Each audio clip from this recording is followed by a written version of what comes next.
Upon learning she wasn't the billionaire's daughter, she packed up and returned to her impoverished biological parents without a second thought. Beyond her parents, there were 8 brothers at home. Each one of them was as dirt poor as the next. Her mother worried that after living in luxury, she wouldn't adjust to their life. But the girl settled right in, perfectly content. Little did they know, a tidal wave of prosperity was waiting for her. The truth was, the girl had a prophetic dream. In it, her 8 brothers were the protagonists of 8 incredible success stories. Despite their humble beginnings, they were all brilliant. They would seize the golden opportunity of the 90s economic boom. First brother was destined for a high-ranking government career. Second brother would build a vast commercial empire. Third brother would become a world-renowned author. Fourth brother would sweep every award as a legendary actor. Fifth brother would strike it rich in real estate.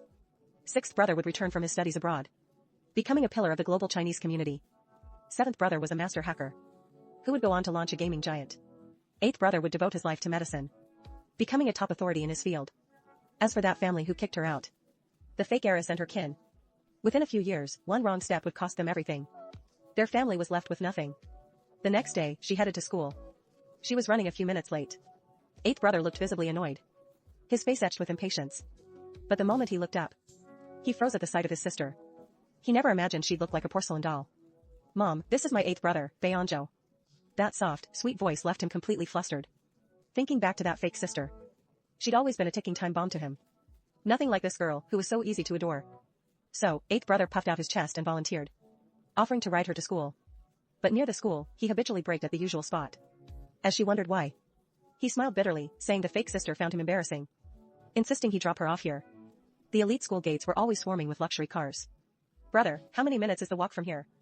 "Let's go, I'm going to be late." To his surprise, she didn't mind at all, reminding him to come pick her up at the same spot later. Once she entered the elite high school, the students around her began whispering at the sight of her. They jeered, saying the white swan had turned into an ugly duckling. They even brought up her engagement to the Mu family heir, claiming that since she's no longer the real heiress, it's bound to be called off. She acted as if she heard nothing and walked straight into the classroom. Her deskmate was none other than that very Mu family heir. He clearly had heard the news about her not being the real heiress. Struggling to get a single word out as he stared at her, she ignored him completely. She put down her bag and reached into her desk for her pencil case. But just as her hand went inside, she yanked out a live garter snake. The other students screamed in terror, and even the Mu heir looked at her with obvious concern. That was when a burst of harsh, manic laughter erupted from the back. It was the suitor she had once cast aside.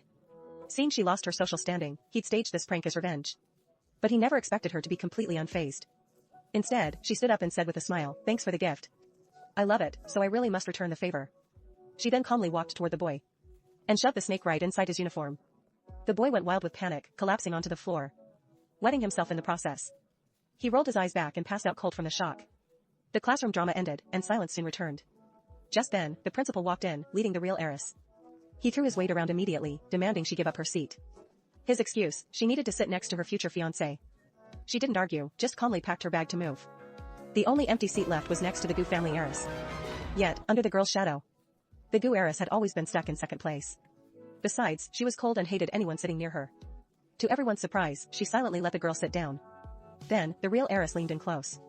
She put on a fake act and apologized to the girl, claiming she didn't mean to come between her and the Mu family young master. That her family just wanted her to build a connection. Open the Simi TV app and watch the full series now.